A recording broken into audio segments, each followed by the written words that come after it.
Hello, this is Reverend Don Lewis coming to you from the beautiful metaverse and more specifically from beautiful Danville, Illinois, homeland of the Correllian people. And this is Midday with Reverend Don. And as you know, if you follow Midday with Reverend Don, you can put your comments into whatever platform you're watching on, and they will appear here in my chat room and we can talk directly.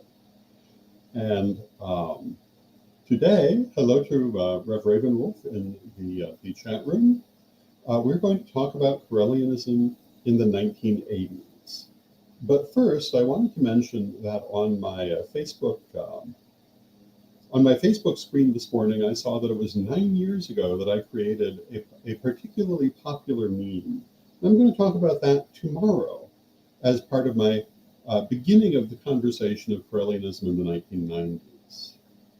But today we're going to talk about the 1980s. And where do we start with the 1980s? Well, we start in the 1970s. When Lady Crystal and I became first priest and priestess, we really wanted to make this an open tradition and bring in people who were not members of the family. And hello to Rev Calvin in the chat room. And that really set off a lot of things for the 1980s. And in many ways, this had already been beginning to happen. The public arm of the Corel Mother Temple had people by the mid-70s who were already not part of the family, but not necessarily considered Correllian yet. In the 1980s, they became Correllian. We began to talk a lot more about our teachings. Hello to Antonio in the chat room. We began to really look at how to move farther out from our familial beginning. Hello to Samantha in the chat room. But we didn't actually go all that far. We went with what we knew. For me, that meant going with a lot of media, and for Lady Crystal, also for Lady Bitterwind, to name three of our most popular media people at that time. Hello to Janet in the chat room. Hello to Melanie in the chat room. Lady Bitterwind had been an artwork figure in media for some years, particularly in fan media. She had been particularly known as an artist, and hello to Raven in the chat room, in Star Trek fandom, but also other kinds of fantasy and science fiction fandom, possibly going back to the 60s. She was particularly known for J and S/ fiction, if you know what that is. But she was also known for perfectly ordinary works. And she, at that time, was primarily a two-dimensional artist. Now, people who remember Lady Bitterwind today will think of her as a three-dimensional artist. That came later in her career. But at that time, she was doing pen and ink artworks. By the 80s, she had moved a little bit farther away from it, but she was still doing it. Occasional writing. Lady Crystal worked as in media as a writer and a poet. And I had also had some background already, even though I was still quite young, in the fanzine market, in the fantasy and science fiction film market. So I had some idea of how to do these things. And in the early 80s, that's what I was doing. I was doing this kind of fanzine sort of thing.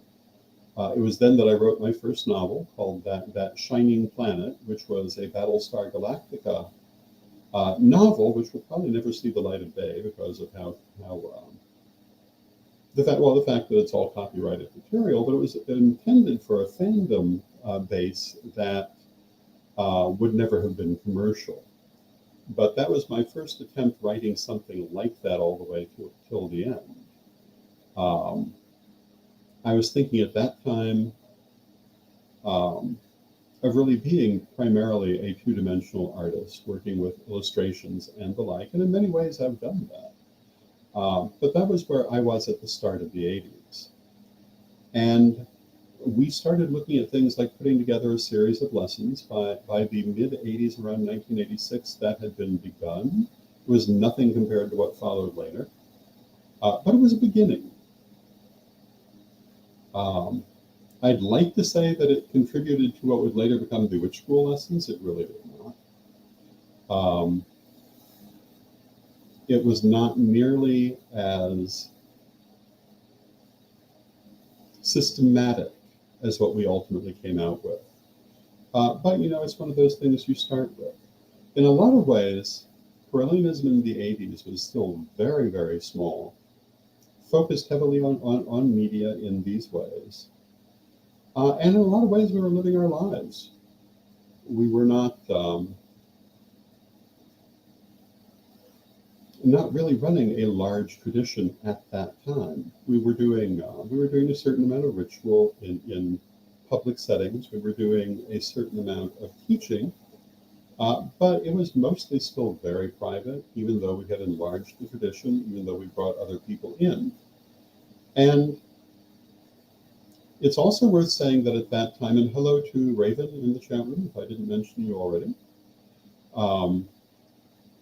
At that point, we did not have systematized lessons. Everyone was kind of learning in a lot of ways what most appealed to them. And although this was not the worst form of lesson, it did leave sometimes people not necessarily learning certain things that they might have learned. When we put together the systematized lessons, for example, we really focused on grounding and shadow work right in the very beginning. That was not always the case for everyone back in the 80s. It was for me, it had been for Lady Crystal, and I suppose for most of the people we dealt with, it was, but it didn't necessarily need to be. And as we started to bring in new people, this became a concern. That really happened more in the 90s. In the 80s, we were kind of looking at where we were going. We were kind of looking at what we were doing in our personal lives. And again, a lot of that was focused on media. I've talked in the past about my career in the pagan press. That started around 1985, 1986. Earlier this year, I did a special called My Career in Pagan Journalism, I believe it was. When I talked a lot about that, I'm going to talk a little bit about that now, because for me, that's what the 80s were about. I became involved in pagan journalism. And if you don't remember anything before the internet, you won't know what that is in the sense I'm talking about. Before the internet, what we had as our primary means of communication throughout the wider community, they were sometimes called pagan zines, they were sometimes called fanzines, but they were the same sort of thing you would see in the fan community. They were primitively made. They were, as a rule, they were typed on typewriters. They were put together with Scotch tape. They were photocopied, and they were sent out. They often appeared at different festivals. There usually were mailing lists to send them to, and they would go out to the different people who would order them.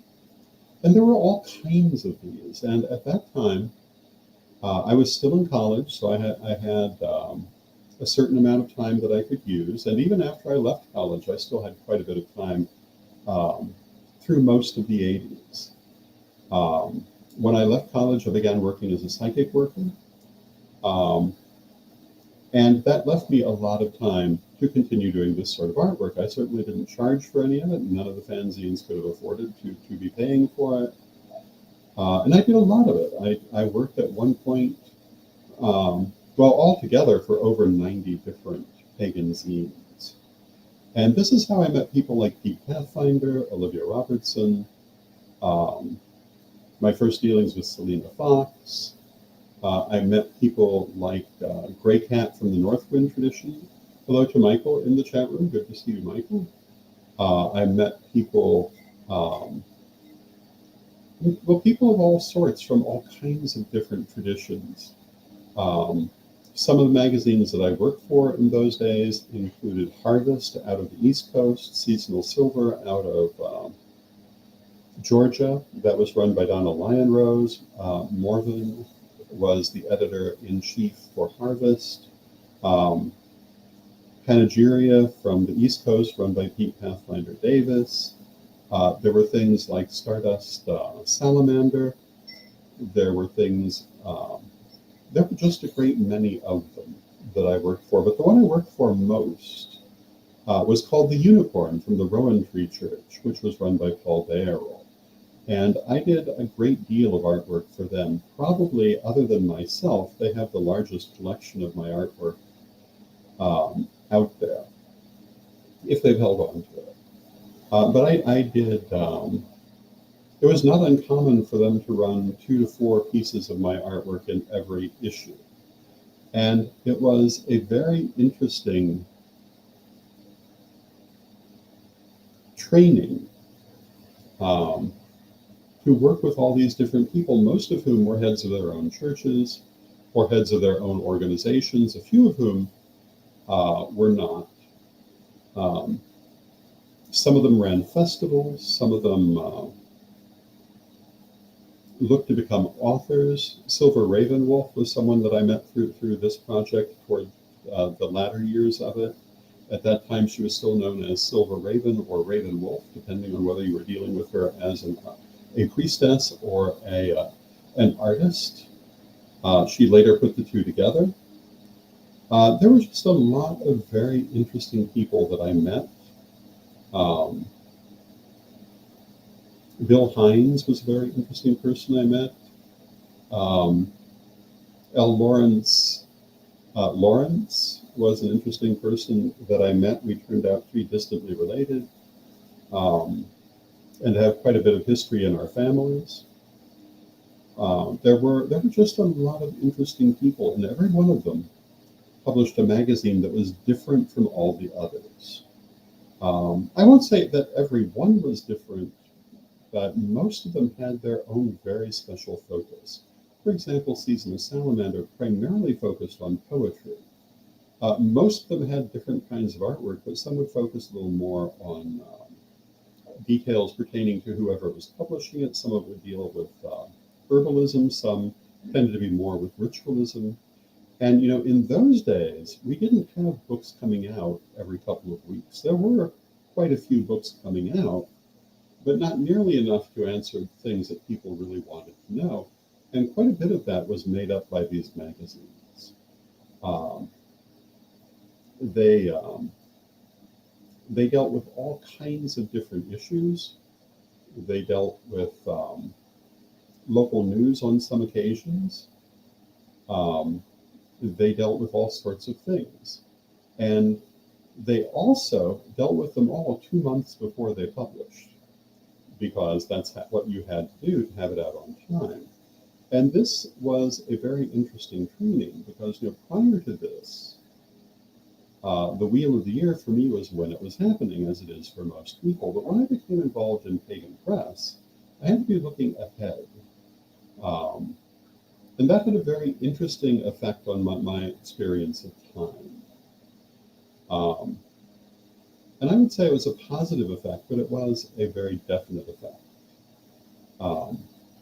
And I've said before that some of the things that I learned during this period were very useful later, particularly in the 90s and the early 2000s, because I did know things that if you hadn't been out of this background, you would not have known. I also had been studying, I mentioned having been in college, I was in college studying commercial art. If you're under a certain age, you will never have heard that term, because no sooner than I learned it, it became basically an extinct profession. It was replaced by graphic arts, which, although they involve many of the same things, are a very different art form. However, if you're working in pen and ink on paper, the things that a commercial artist knew could be a lot more useful than if you're working on computer. I knew how to correct mistakes, for example, in the original, that on computer would be much easier to correct. But that doesn't help you if you're not using a computer. And one of the things that Well, I mentioned that these different zines were done by typing them on typewriters originally, later word processors, but that really was more a thing of the 90s. They were then put together with Scotch tape, and they were photocopied, and that's how they were made. And that did require quite a bit of ability to correct those mistakes. Um, it was a very interesting process. And in the 90s, this became very popular or very helpful when we did the Roundtable magazine and other similar magazines in that time period. During the 1980s,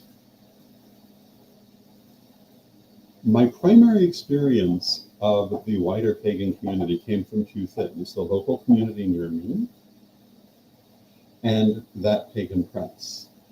I didn't really go out very often to any of the national festivals. I did go to a Rowan Tree Festival once. Um, and so I wasn't necessarily getting that aspect of the community.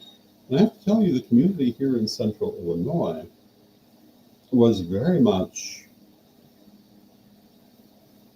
a love fest, for want of a better way to describe it. Everybody seemed to get along. Um, Later, when I discovered the witch wars that erupted during the 90s, I was quite surprised because everyone I had known prior to that had been happy to know each other, even though they differed in many ways. Um, you might think that a place like Danville, Illinois didn't have much of a pagan community or the surrounding communities, but in fact they did. And I discovered some of this in the years that I was working as a psychic worker. Because most of the psychic fairs I worked at had a significant pagan presence. That's where I met my late wife, for example. Um, it's where I met later Novala Suter, who ran the Temple of Fairywood in Elgin. It's where I met a lot of different people doing a lot of things that were pagan, as well as people doing things that were spiritualist and from other backgrounds. Um, and if we talk about Correllianism in the 1980s, I think I would also have to include that as part of my personal training. And Lady Crystal was working many of these same psychic fairs. And one of the things I learned there that's been extremely valuable to me was that it's what happens if you don't do grounding. A lot of the backgrounds of other people who were working there didn't really make a big influence around the idea of grounding. Whereas for us, it was one of the major things. But you could see the difference. A lot of those people seemed to be walking about a foot off the ground. Obviously not literally, but in terms of how they were relating to the world. And this certainly got one's attention. They showed a lot of negative signs of not grounding. Now, when I moved from the D&H fair circuit to the J&N fair circuit, this became less obvious because a lot of people there did have a good background in grounding. By comparison, there were also a lot more pagan people there. But I learned a lot of things. Some of them were not necessarily helpful. Some of them I've learned later were not necessarily useful. And some of them definitely were. I will always remember sitting one day with a lady who only worked at the D&H fair circuit for a short time, but she was a great believer that magic, to be effective, had to be spoken. And she was very much a believer in the power of the word, which, if you're familiar with Correllian works, we are not believers in. But it was a very interesting conversation. Some of the things that I learned at that time included that if someone came to you for a reading, they were meant for you, even if it didn't seem to go well, which I still believe to this day. And I think if someone comes to you for teaching, that there's a reason for that, even if it doesn't seem to go well. Maybe there was something you had to teach them. other than the actual lessons. Maybe there was something they needed to show you. So these were some of the things that I was doing during those times. And how do those times affect Correllians today? Well, if we weren't already very focused on grounding, we became more so. Our focus on psychic work became more so during those years. It was always a very big thing for us, but it became more so during those years. And our work with media would really take flight during the 90s, but it started in the 80s. And all of these different things, I think you see still with us today. Now, the other thing I was talking about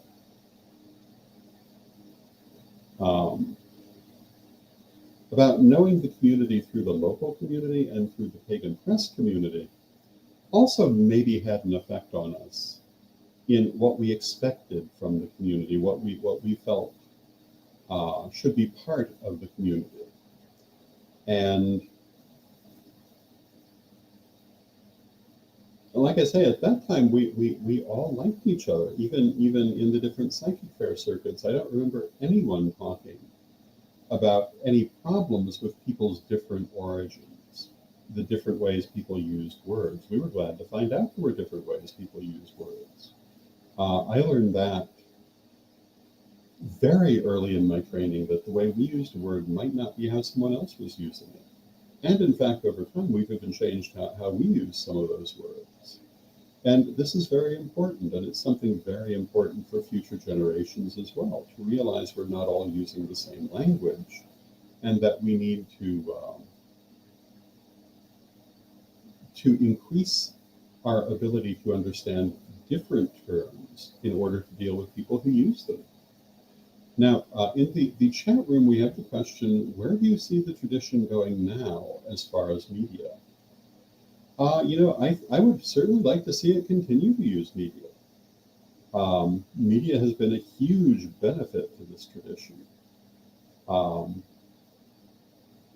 that's a question for younger people now. It's a question for Lord Phoenix, for Lady Alyssa, for others who are now making those decisions. But if you ask me, I'd like to see them continue to use lots of media. Obviously, the internet itself, in the current world, there is no future without it. I would love to see them continue doing newsletters like the Correllian Times. I would love to see them doing more videos. I think all of these things are very important. But what they will do will be up to them. But as far as what I would like to see, I would like to see those things. I certainly intend to continue doing those things myself, as long as I remain here. I do not see myself backing away from media, because it's really been where I've put my life.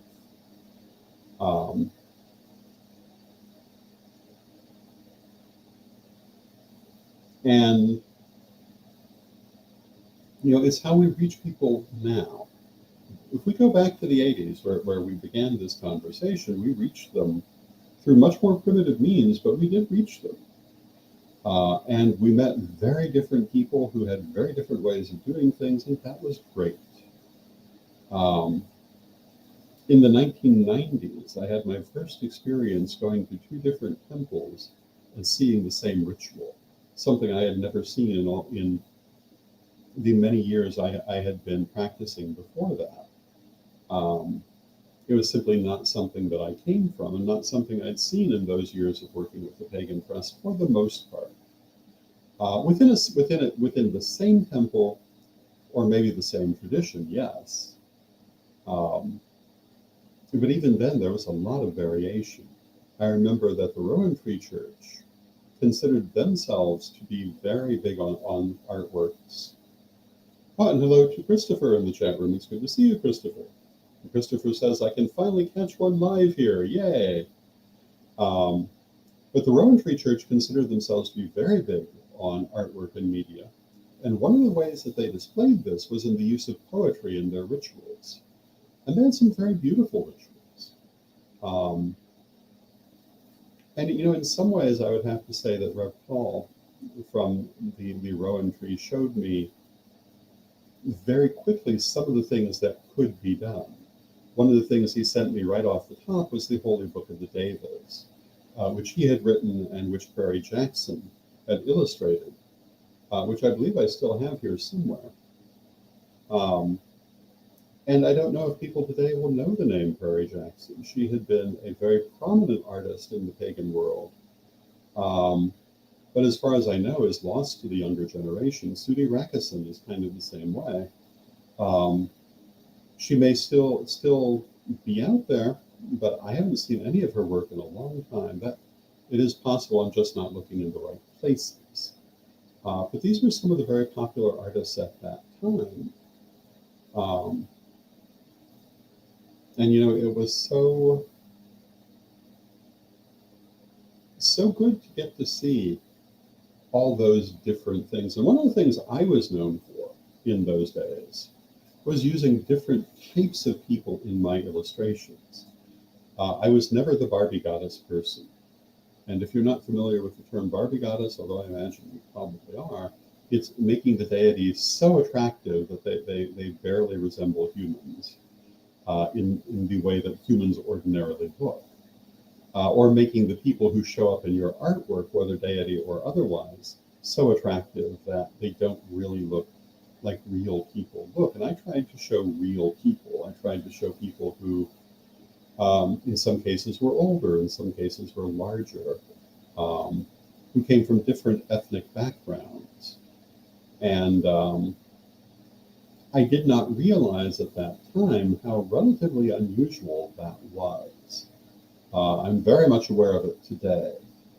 But at that time, I didn't know that was actually such an unusual thing. I thought that was just the normal thing you would do. But I do realize that not everyone has thought that way. But for me, that was a very important thing. And I'm very pleased to see, when I look at the Correllian tradition today, people who come from all different kinds of backgrounds, who fit all different kinds of appearances. I think that's wonderful. And so with that, I see we're coming to the end of our hour. I want to take a moment to say that if you like my work and you'd like to support it, you can do so through my Patreon at revdonlewis.com. We offer a number of different tiers with different possibilities for supporting. We also have everything that we offer at correllianpublishing.com. And of course, you can see me here on Pagan World. So these are all different things you can support if you want to help to support my continuing work.